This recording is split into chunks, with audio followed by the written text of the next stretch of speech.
అంతగా నమస్తే అండి. ఈరోజు ఆంధ్రప్రదేశ్ క్యాబినెట్ భేటీ జరిగింది. ఈ సమావేశం ప్రధాన అజెండా, ప్రధాన చర్చా పాయింట్లు ఏంటంటే ఇంధన పొదుపు.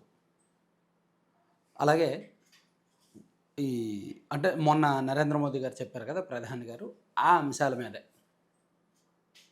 కాన్వాయ్‌లో వెహికల్స్ తగ్గించుకోవడం, ఆల్రెడీ క్యాబినెట్ ప్రారంభానికి ముందే సీఎం గారు 11 వెహికల్స్ ఉంటాయి యాక్చువల్లీ సీఎం గారి క్యాబినెట్‌లో.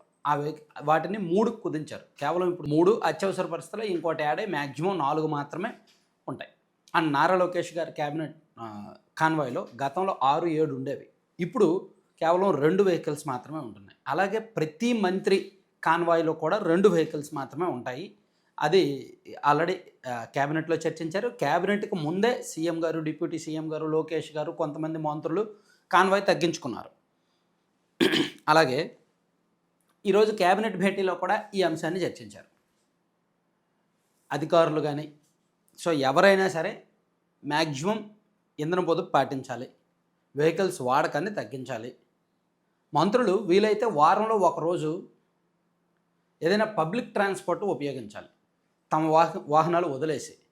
అలాగే వీలైతే ఈవీ వాహనాలు, ఎలక్ట్రికల్ వెహికల్స్ ఉపయోగించాలి.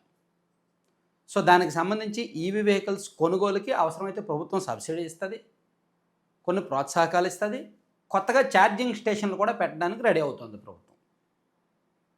ఇవన్నీ ఈరోజు క్యాబినెట్ భేటీలో చర్చిస్తూ వర్క్ ఫ్రమ్ హోమ్, ఉద్యోగులు కూడా వాళ్ళ ఆఫీసులకు వెళ్లకుండా ఇంటి నుంచే పనిచేసేలాగా అవసరమైతే ఒక కొత్త పాలసీ రూపొందించాలి. అలాగే అవసరమైతే కంపెనీ ప్రతినిధులతో మాట్లాడాలి. ఆయా కంపెనీలతో ప్రభుత్వమే ఇనిషియేషన్ తీసుకొని మాట్లాడి వర్క్ ఫ్రమ్ హోమ్ ఇవ్వడానికి ఒప్పించేలాగా ఈరోజు క్యాబినెట్లో చర్చించారు.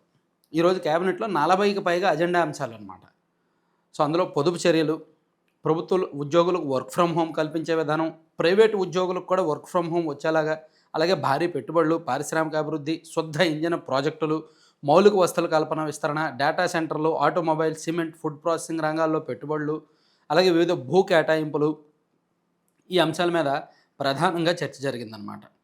మొత్తం ఓవరాల్గా వర్క్ ఫ్రమ్ హోమ్ మీద ఒక విధానం రూపొందించాలి అని చెప్పారు. నా దేశం నా బాధ్యత అనే పేరుతో పొదుపుపై ప్రచారం చేయాలని నిర్ణయించారు. ఈ సందర్భంగా సీఎం గారు ఏం చెప్పారంటే, మంత్రులు ఇతర ప్రజాప్రతినిధులు కాన్వాయ్ తగ్గించుకుంటే సరిపోదు, ఇతర మార్గాలు కూడా చూడాలి, జిల్లాల పర్యటనలో ఖర్చులు తగ్గించుకోవాలి, అనవసరమైన ర్యాలీలు, ఆర్భాటాలు, హంగులు తగ్గించుకోవాలి, అలాగే వర్చువల్ విధానానికి ఎక్కువగా ఫోకస్ పెట్టండి, అండ్ విదేశీ పర్యటనలు కూడా ఎక్కువ చేయొద్దు అని చెప్తూ ప్రభుత్వ కార్యాలయాల్లో ఏసీలను 24 నుంచి 26 మధ్యలో మాత్రమే నడపాలి అని చెప్పి సీఎం గారు చెప్పారు. అండ్ సౌరశక్తిని పెద్ద ఎత్తున అందిపుచ్చుకోవాలని, దేశం మనకెంతో ఇచ్చిందని, దానికి కృతజ్ఞతలు చెప్పే సమయం ఇదేనని సీఎం గారు చెప్పారనమాట.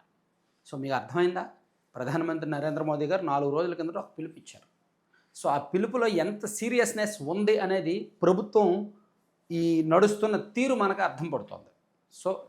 మోదీ గారు ఉత్తుగా పిలుపునివ్వాల. చూడండి, కోవిడ్ సమయంలో లాక్డౌన్ అని చెప్పి నరేంద్ర మోదీ గారు పిలుపునిచ్చారు కదా, అప్పుడు దేశవ్యాప్తంగా లాక్డౌన్ పాటించారు కదా.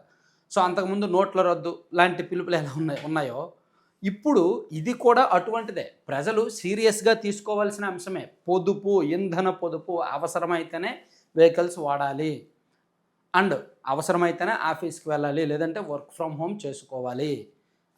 ప్రభుత్వ ఉద్యోగులు సాధారణంగా వర్క్ ఫ్రమ్ హోమ్ చేయడం చాలా కష్టం.